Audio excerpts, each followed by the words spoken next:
नमस्ते मेरे प्यारे विद्यार्थियों। जैसे कि हम कक्षा 10 आरबीएससी की क्षितिज पुस्तक पढ़ रहे थे, जिसके अंतर्गत हमारा काव्य खंड जो था, सारे पद्य थे, 9 पद्य थे। जो हम 9 पद्य पूरा करने के बाद आज हम हमारा गद्य खंड प्रारंभ करने जा रहे हैं। 10वां पाठ है गद्य का, जिसका पहला पाठ है भारतेंदु हरिश्चंद्र का निबंध है यहाँ पर, जो एक व्यंग्यात्मक निबंध है। तो चलो अपन शुरुआत करने से पहले थोड़ा सा भारतेंदु हरिश्चंद्र जी के जीवन परिचय जान लेते हैं कि लेखक कौन थे, क्या थे, कहाँ जन्म हुआ था। तो सबसे पहले इनका जीवन परिचय। भारतेंदु हरिश्चंद्र जी का जन्म सन 1850 में काशी के एक प्रतिष्ठित और धनी परिवार में हुआ था। इनका परिवार प्रतिष्ठित परिवार था, धनी परिवार था, काशी में रहते थे लोग। इनके पिता श्री गोपाल चंद्र जी भी हिंदी के अच्छे कवि थे। भारतेंदु जी के बाल्यकाल में ही उनके पिता का आकस्मिक देहावसान हो गया था। उनके पिता अचानक मृत्यु को प्राप्त हो गए थे। विपुल संपत्ति के एकमात्र उत्तराधिकारी रह गए थे। मतलब इतनी सारी संपत्ति थी उनकी और उनके उत्तराधिकारी अकेले ये भारतेंदु जी बचे थे। उनके पिता की कम आयु में देहांत होने के कारण उन्होंने अपनी संपत्ति लोक सेवा और साहित्य सेवा के कार्य में लगा दी और स्थापित किया हुआ हाई स्कूल बनारस में अब हरिश्चंद्र कॉलेज के नाम से चल रहा है। यानी बनारस में अभी जो हरिश्चंद्र कॉलेज है वो इन्हीं की देन है। वे जन्म से बहुत कुशाग्र बुद्धि यानी तेज बुद्धि के और प्रतिभाशाली थे। कविता करने का शौक उनको बचपन से ही था। 16 वर्ष की आयु से ही उन्होंने ग्रंथ रचना आरंभ कर दी थी और लगभग बहुत ही अल्पायु 35 वर्ष की आयु में इन्होंने 1885 में अपना शरीर त्याग दिया था। इनका स्वर्गवास हो गया था। बहुत ही दुखद बात है। कम आयु में इतने अच्छे महान लेखक जो हमारे बीच नहीं रहे थे। वर्तमान हिंदी गद्य का इनको प्रवर्तक माना जाता है। भारतेंदु जी को कहा जाता है कि भारतेंदु जी से ही गद्य का आविर्भाव हुआ था। इन्होंने गद्य रचना करना आरंभ की थी, इसलिए इनको गद्य का प्रवर्तक कहा जाता है। आधुनिक युग की शुरुआत भी इन्होंने से की थी। भाषा और साहित्य दोनों पर उनका स्थायी प्रभाव पड़ा था। उन्होंने गद्य की भाषा को परिमार्जित कर उसे मधुर और स्वच्छ बनाया। वे सुधारवादी थे। प्राचीन और नवीन का सामंजस्य भारतेंदु जी की सबसे बड़ी विशेषता रही है। आपकी भाषा में संस्कृत के तद्भव शब्दों की ही बहुलता रही है। यानी उन्होंने तद्भव शब्दों का प्रयोग किया है, तत्सम का नहीं किया है, क्लिष्ट शब्दों का प्रयोग इन्होंने नहीं किया है। इनकी लोकोक्ति और मुहावरे के प्रयोग से उनकी भाषा में और लालित्य आ गया है। इन्होंने लोकोक्तियाँ और मुहावरे को अत्यधिक स्थान दिया है, जिससे कि उनकी काव्य रचना अत्यंत ही मनमोहक बन पड़ी है। स्थान स्थान पर रोचकता बढ़ाने के लिए थोड़े थोड़े हास्य और व्यंग के भी उन्होंने पुट डाल दिए हैं। उनकी देश सेवा और साहित्य सेवा से प्रभावित हो उस युग की जनता ने उन्हें भारतेंदु जी की उपाधि से सुशोभित किया था। वो भारतेंदु जी उनकी उपाधि है, पर ये नहीं इनके नाम से प्रसिद्ध हो गए थे। उन्होंने बहुत सारी रचना लिखी है। यहाँ कुछ रचनाएं दी है जिसका अपन परिचय जान लेते हैं, क्योंकि इनकी बहुत रचनाएं हैं जो कक्षा 10 के लिए बहुत अधिक हो जाएंगी। अपन थोड़ी सी जान लेते हैं। इन्होंने कवि वचन सुधा हरिश्चंद्र मैगजीन का संपादन किया। ये दोनों पत्रिकाएं थी। बहुत सी बार कंपटीशन में पूछा जाता है कवि वचन सुधा भारतेंदु किसकी पत्रिका थी। भारतेंदु ने कुल मिलाकर 175 ग्रंथ लिखे। देखो कितनी कम आयु में बहुत सारे ग्रंथ इन्होंने लिख दिए थे, जिनमें बहुत से केवल अनुवाद ही है। इनके द्वारा लिखे जिन नाटकों का हिंदी संसार में बड़ा आदर है, हिंदी संसार में इनके कुछ नाटक है बहुत ही प्रसिद्ध हुए हैं, जिसमें है वैदिक हिंसा, हिंसा न भवती, कर्पूर मंजरी, सत्य हरिश्चंद्र, चंद्रावली नाटिका, भारत दुर्दशा, अंधेर नगरी, नील देवी, मुद्रा राक्षस आदि बहुत ही प्रसिद्ध इनके नाटक रहे हैं। ये कंपटीशन एग्जाम के लिए भी महत्वपूर्ण है। बहुत सी बार ये पूछे हैं, इनका क्रम पूछा है, इनके कौन सी नहीं है रचना, इस तरह से पूछे गए हैं। और भी इनकी बहुत रचनाएं हैं। यहाँ पर आपका इतना ही 10 के हिसाब से काफी है। पाठ परिचय। देखो अब ये पाठ क्या है। तो प्रस्तुत निबंध जो अपन पाठ पढ़ने जा रहे हैं वो एक निबंध है जो भारतेंदु जी की विनोद प्रिय यानी मजाक की प्रवृत्ति का एक उदाहरण है कि उन्होंने मजाक की प्रवृत्ति में ये निबंध लिखा है। इसमें उन्होंने तत्कालीन समाज का एक व्यंग्यपूर्ण चित्र अपनी हास्य व्यंग्यात्मक शैली में प्रस्तुत किया। कौन सी शैली में? हास्य व्यंग्यात्मक शैली। मतलब हंसने, अपन कहते हैं ना, इसने हंसने हंसने में सारी बात कह दी, अपना व्यंग कस दिया। तो उन्होंने भी हंसते हुए अपने व्यंगों के माध्यम से जो कहना था सारा चीज कह दी। इस पाठ में बताया गया कि संसार का प्रत्येक मनुष्य है वो अपने आप में यश प्राप्ति के लिए बहुत प्रयत्न करता है। कोई सोचता है मैं ये कर लूँ मुझे यश मिल जाए, कोई सोचता है मैं ये कर लूँ मुझे यश मिल जाए, और अपना नाम अमर करने के लिए लालायित है। ऐसा कहा भी जाता है कि दुनिया में बहुत से लोग ये कीड़ों मकोड़ों की तरह आते हैं और चले जाते हैं। अगर आपको प्रसिद्धि प्राप्त करनी है तो आप कुछ दुनिया की लीक से हटकर करना पड़ेगा, तो आपका नाम रोशन होगा, अमर होगा। तो कवि यहाँ व्यंग्यात्मक में वही कह रहे कि हर कोई व्यक्ति अपनी प्रसिद्धि पाने के लिए कुछ ना कुछ ऐसा करता है। तो उसके बारे में इस पाठ में बताया गया है। यही इस पाठ का वर्ण विषय है। समाज धर्मांधता, स्वार्थपरता तथा अंग्रेजी शासन की अत्याचारपूर्ण नीति से किस प्रकार जर्जरित हो गया था। यानी उस समय जब भारतेंदु जी थे तब समाज में धर्मांधता हो गई थी, धर्म के बारे में अंधापन आ गया था। यानी सब अलग अलग धर्मों को मानते थे, कोई किसी के धर्म को, कोई किसी के धर्म। लोगों में स्वार्थ पड़ता थी, आज भी है, पुराने जमाने में नहीं। अंग्रेजी शासन उस समय था, अत्याचारपूर्ण उनकी नीति थी, उससे पूरा समाज खोखला हो चुका था।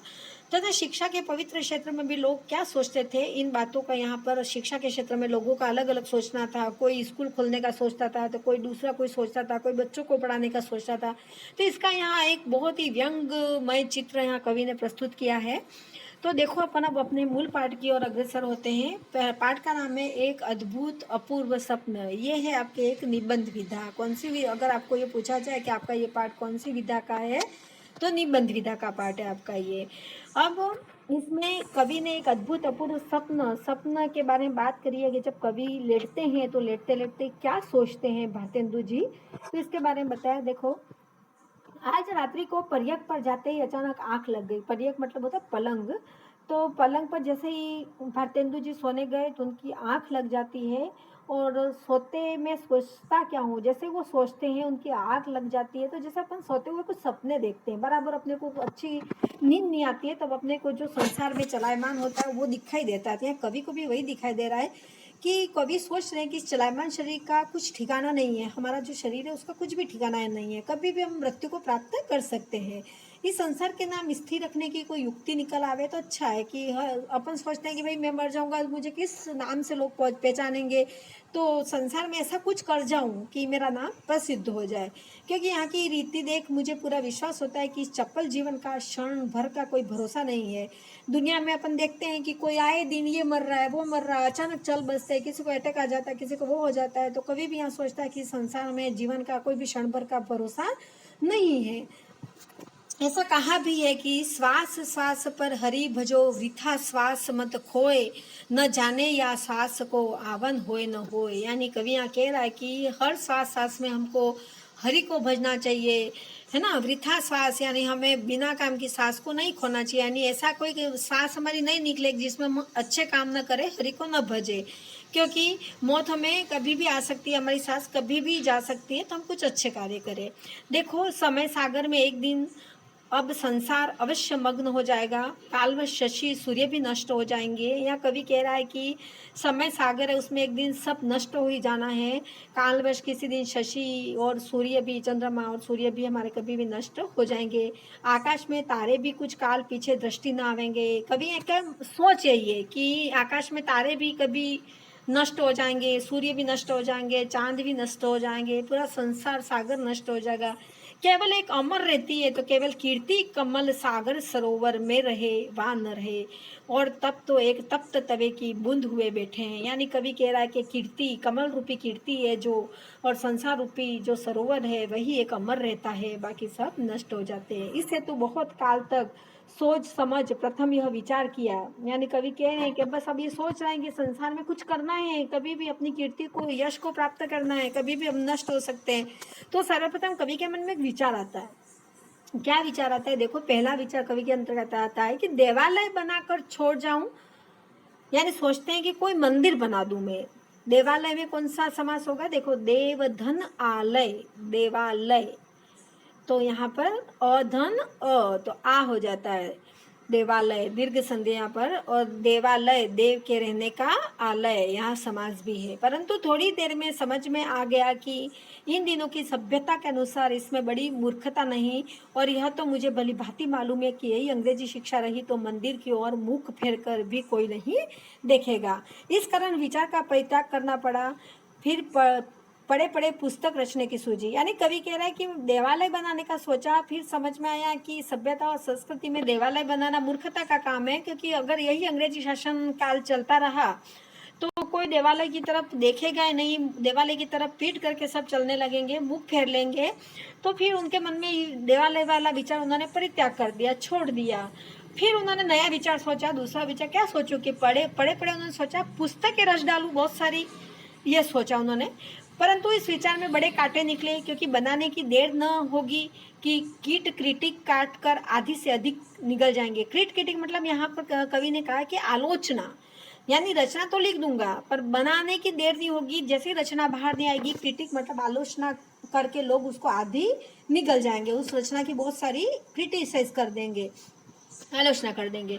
यश के स्थान पर शुद्ध अपयश प्राप्त होगा। वो कह रहे यश तो मिलने से रहा और आलोचना कर करके लोग हैं, अन्य कवि है जैसे लोग हैं, वो मुझे अपयश की तरफ धकेल देंगे। यश और अपयश ये विलोम है यहाँ पर। जब देखा कि अब टूटे फूटे विचारों से काम नहीं चलेगा, तब लाडली नींद को 2 रात पड़ोसियों के घर भेज आंख बंद कर शंभू की सी समाधि लगा गया। यानी अब कवि कह रहे हैं कि मुझे नींद नहीं आ रही थी, तब मैंने सोचा कि क्या करूं, तो आंखें बंद करके जो समाधि रात लाडली नींद को रात पड़ोसियों के घर भेजकर आंख बंद करके शंभू सी समाधि लगा गया। कभी कह रहे मजाक कर रहे हैं कि मैं अपनी नींद को पड़ोसियों के वहाँ पर भेज दिया और आंख बंद करके मैंने समाधि लगा ली। यहाँ तक कि 61 या 51 वर्ष इसी में बीत गए। कवि कह रहे हैं कि इस तरह से समाधि लगा के मैंने जीवन के 61 व 51 वर्ष इसी ध्यान में बिता दिया कि क्या करूं क्या नहीं करूं, कैसे यश को कमाऊं। अंत को एक मित्र के बल से अति उत्तम बात की पूछ हाथ में पड़ गई। यानी कवि यहाँ पर कह रहे हैं कि इसी तरह पूछ हाथ पड़ना मतलब थोड़ा ज्ञान होना, कि यहाँ पर देखो ये पूछ हाथ पड़ गई मतलब थोड़ा ज्ञान होना, यहाँ लोकोक्ति है ये, कि अंत में एक मित्र के बल से अति उत्तम बात है वो दिमाग में आ गई, थोड़ा ज्ञान मिल गया कि सपने ही में प्रभात होते ही पाठशाला बनाने का विचार दृढ़ किया। अब अंतिम में ज्ञानवान बात दोस्त के हिसाब से, दोस्त उनको बातचीत में सपनों में, सब सपने में ही चल रहा है कि दोस्त उनको बताते हैं कि भाई पाठशाला विद्यालय क्यों ना बना दिया जाए। और जैसे ही उनकी सपना टूटा और वो प्रभात वेला में आ गए, और प्रभात वेला में आकर उन्होंने पाठशाला बनाने का विचार दृढ़ कर लिया कि मैं कुछ भी है स्कूल बनाऊंगा। परंतु जब थैली में हाथ डाला तो केवल 11 गाड़ी ही मुहरे निकली। आप जानते हैं इतने में मेरी अपूर्व पाठशाला का एक कोना भी नहीं बन सकता है, बिल्कुल कम, इतने कम, केवल 11 गाड़ी ही मुहरे निकली। उस समय मुहरे क्या चलता था, तो उन्होंने कहा इतनी मोहरे निकली, अब इतनी मोहरे से तो मेरे क्या होगा, कि मेरे तो पाठशाला का कोना भी नहीं बनेगा। तो अब मुझे करना है, कुछ करना तो है, तो क्या करूं। निदान अपने इष्ट मित्रों की भी सहायता लेनी पड़ी। और निदान भाई पता चला कि क्या करूं, तो निदान के रूप में उन्होंने सोचा कि क्यों ना इष्ट मित्रों की भी सहायता ले लूं। ईश्वर को कोटि कोटि धन्यवाद देता हूं जिसने हमारी ऐसी सुनी। यदि ईंटों के ठोर मुहर चुनवा लेते तभी तो 10-5 रेल रुपये और खर्च पड़ते। होते होते सब हरि कृपा से बनकर ठीक हुआ। इसमें व्यय हुआ वह तो मुझे स्मरण नहीं, परंतु इतना अपने मुंशी से मैंने सुना था कि 1 का अंक और 387 शून्य, 1 का अंक और 387 शून्य अकेले पानी में पड़े थे। यानी यहाँ कवि कह रहा है कि पानी में पड़ना मतलब खर्च होना। देखो ये दूसरा यहाँ पर पानी में पड़ना लोकोक्ति है, खर्च होना, कि इतने 1 का अंक और 387 शून्य इतने का खर्च हो गया था। बनने को तो एक क्षण में सब बन गया था, परंतु उसके जोड़ने से मैं पूरे 25 वर्ष लगे। यानी उस पाठशाला को बनाने में, उन पैसों को जोड़ने में कितने साल लगे, 25 वर्ष लगे थे कवि को। जब हमारी अपूर्व पाठशाला बनकर ठीक हुई, उसी दिन ही हमने हिमालय की कंदराओं में से खोज कर अनेक उद्दंड पंडित बुलवाए। यानी जब कवि की पाठशाला पूरी हो गई, तब अब सबसे बड़ी समस्या ये होती है कि अच्छे टीचर चाहिए। अब अच्छे टीचर को ढूंढने के लिए उन्होंने अलग अलग जगहों से अच्छे अच्छे पंडितों को ढूंढना शुरू किया, और जिनकी संख्या 0.0 से अधिक नहीं है। इस पाठशाला में अनगिनत अध्यापक नियत किए गए, परंतु मुख्य केवल ये हैं। अब मुख्य अध्यापकों के यहाँ नाम दिए हैं। पंडित मुग्धमणि शास्त्री तर्क वाचस्पति प्रथम अध्यापक थे ये। पाखंड प्रिय धर्माधिकारी अध्यापक धर्मशास्त्र, प्राणांतक प्रसाद वैयाकरण अध्यापक वैद्यक शास्त्र, लुप्त लोचन ज्योतिषाभरण अध्यापक ज्योतिष शास्त्र के थे। ये शील दावानल नीति दर्पण ये नीति के थे, अध्यापक नीति शास्त्र के थे ये, और आत्मविद्या, इन्होंने इतने अध्यापकों को चुना। इन पूर्वोक्त पंडितों के आ जाने पर अर्धरात्रि गए पाठशाला खोलने बैठे। तो इस समय सब इष्ट मित्रों के सम्मुख उस परमेश्वर को कोटि कोटि धन्यवाद दिया, तो संसार को बनाकर क्षण भर में नष्ट कर देता है, और जिसने विद्याशील बल के सिवाय मान मूर्खता परद्रोह पर निंदा आदि परम गुणों से इस संसार को विभूषित किया। हम कोटि धन्यवाद पूर्वक आज सभा के सम्मुख अपने स्वार्थ रत चित्त की प्रशंसा करते हैं, जिसके प्रभाव से उत्तम विद्यालय की नींव पड़ी। उस ईश्वर को ही अंगीकार था कि हमारा पृथ्वी पर कुछ नाम रहे, नहीं तो जब द्रव्य की खोज में डूबते डूबते बचे थे तब कौन जानता था कि हमारी कपोल कल्पना सत्य हो जाएगी। परंतु ईश्वर के अनुग्रह से हमारे सब संकट दूर हुए और अंत समय हमारी अभिलाषा पूर्ण हुई। हम अपने इष्ट मित्रों की सहायता को भी न भूलेंगे कि जिनकी कृपा से इतना द्रव्य हाथ आया और पाठशाला का सब खर्च चला गया और 10-5 पीढ़ी तक हमारी संतान के लिए बच रहा है। कवि यहाँ कह रहा है कि हमने विद्यालय खोला, इतने लोगों की सहायता ली, इतना ये किया, इतना वो किया, और फिर भी हमारे पास इतने पैसे बच गए कि हमारी आगे की पीढ़ी भी खा सके। हमारे पुत्र परिवार के लोग चैन से हाथ पर हाथ धरे बैठे रहे, क्योंकि हमारे पुत्र और परिवार के लोगों ने आराम से चैन की सांस ली। हे सज्जनों, ये तुम्हारी कृपा का विस्तार है कि तन मन से आप इस धर्म कार्य में प्रवृत्त हुए, नहीं तो मैं 2 हाथ पैर वाला बेचारा मनुष्य आपके आगे कौन कीड़ा था जो ऐसे दुष्कर कर्म को कर लेता। यहाँ कवि कह रहा है कि मेरी तो इतनी कोई ताकत नहीं थी, आप सभी दोस्तों की ही ये ताकत थी कि मैं ये सब कर पाया, नहीं तो मैं तो कुछ भी नहीं कर पाता। मैं तो साधारण 2 हाथ पैर वाला मनुष्य हूँ। यहाँ कवि एक व्यंग कर रहा है निबंध के रूप में। यहाँ तो केवल घर की केवल मूछ ही मूछे थी, या मूछे ही मूछे। देखो यहाँ एक और लोकोक्ति है, मूछे ही मूछे। कुछ में कुछ गंगा जल, काम आपकी कृपा से भली भांति हो गया। मैं आज के दिन को नित्यता का प्रथम दिन मानता हूँ, जो औरों और अनेक साधन से भी मिलना दुर्लभ है। धन्य है इस परमात्मा को जिसने हमारे यश के डरे अंकुर फिर हरे किए। हे सज्जन शुभ चिंतकों, संसार में पाठशालाएं अनेक हुई होगी, परंतु हरि कृपा से जो सकल पूर्ण कामधेनु मतलब इच्छा पूर्ति करने वाली जो देवताओं की एक गाय होती है उसको कामधेनु कहते हैं। कामधेनु यह पाठशाला है। वैसी अचरज नहीं कि आपने इस जन्म में न देखी न सुनी हो। होनहार बलवान है, नहीं तो कलिकाल में ऐसी पाठशाला का बनना बहुत ही कठिन था। देखिए यह हम लोगों के भाग्य का उदय की है। महामुनि मुग्धमणि शास्त्री बिना प्रयास हाथ लग गए, जिनको सतयुग के आदि में इंद्र अपनी पाठशाला के निमित्त समुद्र और वन जंगलों में खोजता फिरा, अंत को हार मान बृहस्पति को रखना पड़ा। हम फिर भी कहते हैं कि यह हमारे भाग्य की महिमा थी कि यही पंडित राज मृगयाशील श्वान के मुख से शशि के धोखे बद्रिकाश्रम की एक कंदरा में से पड़ गए। इनकी बुद्धि और विद्या की प्रशंसा करने में सरस्वती भी लजाती है। इसमें संदेह नहीं कि इनके थोड़े ही परिश्रम से पंडित मूर्ख और अबद्ध पंडित हो जाएंगे। यहाँ कवि कह रहा है कि ये काम करना बड़ा दुष्कर था, और किसी उदाहरण दिया है यहाँ पंडित राज मृगयाशील का, ये बद्रिकाश्रम का, है ना। हे मित्र, यहाँ कवि सारा मित्रों को संबोधित करते हुए कह रहा है, हे मित्र, मेरे निकट जो महाशय बैठे हैं इनका नाम पाखंड प्रिय है। अब ये दूसरे महाशय का कह रहे हैं, पाखंड मतलब धोखेबाज। पाखंड प्रिय है। यदि किसी समय इस देश में इनकी बड़ी मान्यता थी, जो पाखंडी ढोंगी लोग होते हैं उनकी बड़ी मान्यता थी। या फिर व्यंग कर रहे हैं कवि, देखो सब स्त्री पुरुषों को इन्होंने मोह में रखा था, मोह में बांध रखा था अपने पाखंड से, परंतु अब कालचक्र के मारे अंग्रेजी पढ़े हिंदुस्तानियों ने इनकी बड़ी दुर्दशा कर दी। इस कारण प्राण बचाकर हिमालय की तराई में हरित दुर्वा पर संतोष कर अपना कालक्षेप करते हैं। हरित दुर्वा मतलब दुर्वा घास, है ना, यानी समय व्यतीत कर रहे हैं। विपत्ति ईश्वर किसी पर न डाले। जब तक इनका राज था दृष्टि बचाकर भोग लगाया करते थे। यानी कवि यहाँ व्यंग में कह रहा है कि जब तक इनका राज था ये बड़ा आनंद से रहते थे, बहुत सारे लोगों को उल्लू बनाते थे। पर अब समय इनका ऐसा आ गया अंग्रेजी शासनकाल में कि एक जगह हिमालय के कंदराव में जाकर हरित दुर्वा पर घास के ऊपर पड़े हुए हैं। कहाँ अब श्वान श्रृंगाल के संग दिन काटने पड़े।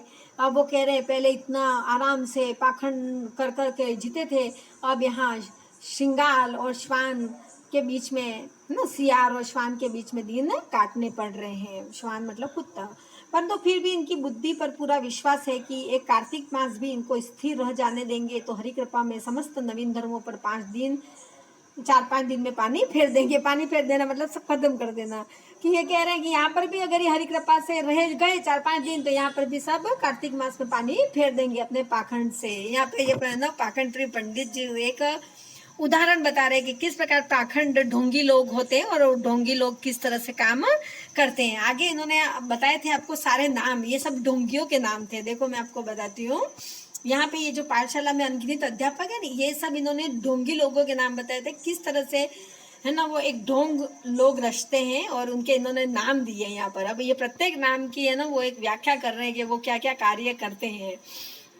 अब देखो आगे, इनसे भिन्न पंडित प्राणांतक प्रसाद भी प्रशंसनीय पुरुष है। अब प्राणांतक प्रसाद का नंबर आया, ये दूसरा व्यंग है ना। फिर जब तक ये कोई टीचर नहीं है, ये व्यंग है एक तरह का, लोगों के नाम पर व्यंग कवि ने किया है। जब तक इस घट में प्राण है तब तक न किसी पर इनकी प्रशंसा बन पड़ी और न बन पड़ेगी। ये महा के नाम से इस संसार में विख्यात है। और प्राणांतक प्रसाद कौन थे? महावेद्य थे।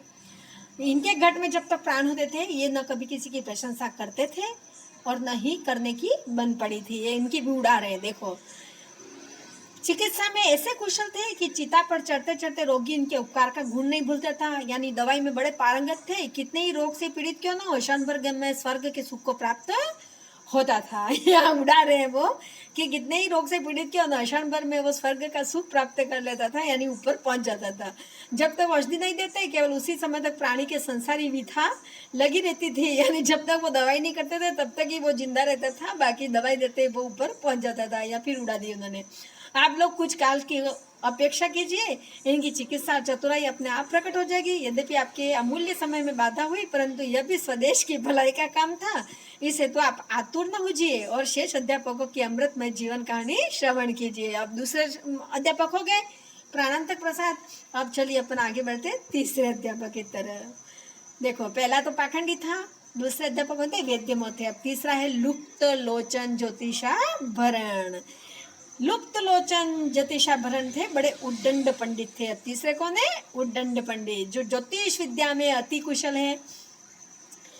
कुछ नवीन तारे भी गगन में जाकर ये ढूंढ आए। इन्होंने बैठे बैठे नीचे बैठे बैठे आकाश में तारे भी ढूंढ लिए। कुछ कितने ही नवीन ग्रंथों की भी इन्होंने रचना कर डाली। उनमें से तामिश्र मकरालय प्रसिद्ध प्रशंसनीय, यद्यपि इनको विशेष दृष्टि नहीं आता, परंतु तारे इनकी आंखों में भली भांति बैठ गए। यानी ये उड़ा रहे हैं कि नीचे रह के जमीन में इन्होंने अपनी आंखों से जो तारे हैं उनको देख डाला और उनका वर्णन कर डाला। मतलब जो ज्योतिषों में ग्रह विद्या नहीं बताते, आपके ये ग्रह नड़ रहा है, आपके ये ग्रह नड़ रहा है, आपके ये ग्रह नड़ रहा है, तो इसके पर यहाँ पर व्यंग कसा गया है कि नीचे बैठे बैठे उनको सारे ग्रहों का ज्ञान हो जाता है। तो ये पूरे हुए। अब नेक्स्ट देखो, नेक्स्ट कौन है? रहे पंडित शील दावानल नीति दर्पण। अब ये नए आए। अब ये कौन है? इनके गुण अपारे। समय थोड़ा है, इस हेतु थोड़ा सा आप लोगों के आगे इसका वर्णन किया जाता है। ये महाशय बाल ब्रह्मचारी थे। कौन थे? बाल ब्रह्मचारी। अपने आयु भर नीति शास्त्र पढ़ते पढ़ाते रहे। नीति शास्त्र, नीति की बातें करते रहे। ये अच्छी अच्छी बातें। इसमें नीति तो बहुत से महात्माओं ने पढ़ी थी, परंतु वेणु, बाणासुर, रावण, दुर्योधन, शिशुपाल, कंस आदि इनके मुख्य शिष्य थे। यानी दुष्ट लोग जो थे वो इनके शिष्य बन चुके थे। और अब भी कोई कठिन काम आकर पड़ता है तो अंग्रेजी न्यायकर्ता भी इनकी अनुमति लेकर आगे बढ़ते थे। अब हम अपने भाग्य की कहाँ तक सराहना करें? ऐसा तो सहयोग इस संसार में परम दुर्लभ है। वो कह रहे हैं कि मैं मेरी भाग्य की कहाँ तक सराहना करूं कि ऐसे ऐसे लोग हैं जो मुझे देखने पड़ रहे हैं। अब आप सब सज्जनों से ही प्रार्थना है कि आप अपने अपने लड़कों को भेजें और व्यय आदि की कोई चिंता न करें, क्योंकि प्रथम तो हम किसी अध्यापक को मासिक वेतन देंगे ही नहीं। ये कह रहे हैं कि अब विद्यालय तो खोल दिया भाई, इतने अच्छे अच्छे शिक्षक भी रख लिए, शिक्षकों का वर्णन उन्होंने कर दिया, बड़े बड़े अच्छे अच्छे शिक्षक हैं। अब वो कह रहे हैं कि अब आप सब मेरे आपके लड़कों को मेरे वहाँ पर भेजे, व्यय की चिंता मत करें, क्योंकि मैं किसी भी अध्यापक को मासिक वेतन देने वाला नहीं हूँ। और दिया भी तो अभी 10-5 वर्ष पीछे देखा जाएगा। यानी 10-5 वर्ष तक तो किसी को पेमेंट देने वाला नहीं हूँ। दूंगा तो बाद में देखा जाएगा। फिर व्यंग कर रहे कभी क्या किस से टीचर का शोषण किया जाता है। यदि हमको भोजन की श्रद्धा हुई तो भोजन का बंधन बांध देंगे, नहीं यह नियत कर देंगे कि पाठशाला संबंधी द्रव्य हो उसका वे सबको मिलकर नाच लिया करे, यानी जो भी पाठशाला का है उसको मिलकर खा लिया करे। यहाँ बड़ा ही मज़ेदार पाठ था, निबंध था, बड़ा ही व्यंग कसा था कि देवालय, उन्होंने सोचा था कि मैं विद्यालय खोल दूँ और विद्यालय में किस प्रकार के शिक्षक रखूँगा, उस पर बहुत ही बड़ा व्यंग कसा है। आज के समाज में जो दिखाई दे रहा है, पाखंड है, पंडित ढोंगी पंडित होते हैं, है ना, और वैद्य ढोंगी होते हैं जो बिना काम के इलाज करके लोगों को मार डालते हैं। तो इस प्रकार के ढोंगियों पे इन्होंने बड़ा व्यंग कसा है और फिर कहा है कि आपके बच्चों को स्कूल में रख दो, किसी टीचर को पेमेंट देने वाला हूँ नहीं, इसलिए आपके बच्चों से भी फीस लेने वाला हूँ नहीं। तो समाज में उस समय देखो, उस समय इन्होंने वर्णन किया था, आज के समाज की भी यही दशा है। इन्होंने व्यंग के माध्यम से बहुत अच्छा विश्लेषण किया है। इसको और ज़्यादा समझा जा सकता है कि किस प्रकार लेखक है वो व्यंग के माध्यम से बहुत कुछ कह दिया उन्होंने, कि जैसे कि लोग स्कूल खोलते हैं फिर बड़े बड़े भाषण देते हैं कि मैं आपके सहयोग के बिना ये नहीं कर सकूंगा, आपके सहयोग के बिना ये नहीं हो पाएगा। तो इसको भी इन्होंने यहाँ ऐड कर दिया है कि उनके भाषण में उन्होंने बता दिया कि आपके, मेरी तो कहाँ ताकत थी, आपके सहयोग से मैं कर पाया। तो ये पूरा व्यंग्यात्मक था। आजकल के समाज में जो चल रहा है और पुराने समाज में जो चलता था उसका व्यंग बाण या कवि ने अपने निबंध में किया है। और बीच बीच में आपने देखा होगा लोकोक्तियाँ उन्होंने डाल दी है, तो ये पाठ और भी अधिक अच्छा बन पड़ा है। देखो अब अपन जटिल शब्दार्थ देख लेते हैं। पर्यक मतलब पलंग होता है, मैंने आपको बता दिया था। कोटि करोड़, बगयाशील, शिकाररत, तराई तलहटी, श्रृगाल, सिंहार, क्रिटिक आलोचक, कामधेनु इच्छा पूर्ति करने वाली देवताओं की गाय, कनरा, गुफा, दुर्वा, दुबर, घास। वस्तुनिष्ठ प्रश्न देख लेते हैं। भारतेंदु हरिश्चंद्र का जन्म स्थान है कहाँ पे? काशी में। पर्यक का शब्दार्थ पलंग। अति लघुत्वात्मक देख लेते हैं। लेखक के मन में प्रथम क्या विचार आया? सबसे पहला विचार उनके मन में क्या आया था कि देवालय बनाने का। उड्डन पंडित कहाँ से बुलाए गए थे? हिमालयों की कंदराओं से उन्होंने उड्डन पंडित को बुलाए थे। पंडित कौन थे? सारे ये व्यंग जिन पे कसे वो। ज्योतिष विद्या में कुशल पंडित का क्या नाम था? ज्योतिषाभरण, जो ज्योतिष विद्या में कुशल था। देखो लघुत्वात्मक प्रश्न। लेखक ने देवालय बनाने का विचार क्यों त्याग दिया? क्योंकि देवालय में उस समय अंग्रेजों का शासनकाल था और अंग्रेजी शिक्षा चलती रही तो देवालयों के सामने कोई देखेगा नहीं, इसलिए उन्होंने उसका विचार त्याग दिया। क्योंकि उस समय भक्ति समाप्त हो जाएगी अगर अंग्रेजी शिक्षा प्राप्त कर लेंगे तो। पुस्तक लेखन के विचार पर लेखक क्यों सहम गया? क्योंकि देखा कि अगर पुस्तक डालूंगा तो आलोचक करने वाले बहुत है, आलोचना बहुत करेंगे और आधी पुस्तक को आलोचना में ही समाप्त कर देंगे, तो मैं यश की प्राप्ति कर रहा हूँ, उसको अपयश मिल जाएगा।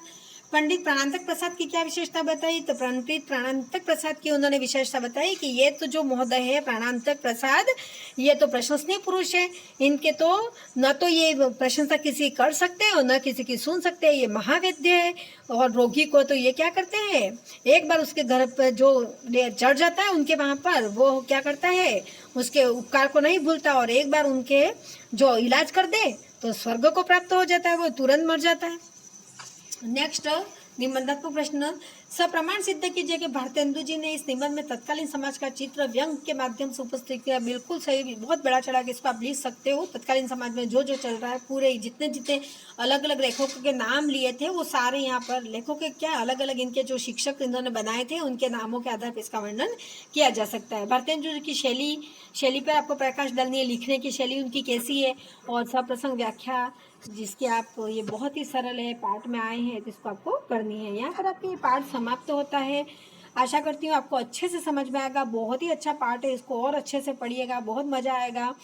इसी के साथ अगर आपको मेरा पाठ पढ़ाना अच्छा लगा हो तो लाइक कीजिएगा, शेयर कीजिएगा, मेरे चैनल को सब्सक्राइब कीजिएगा। जय हिंद, जय भारत।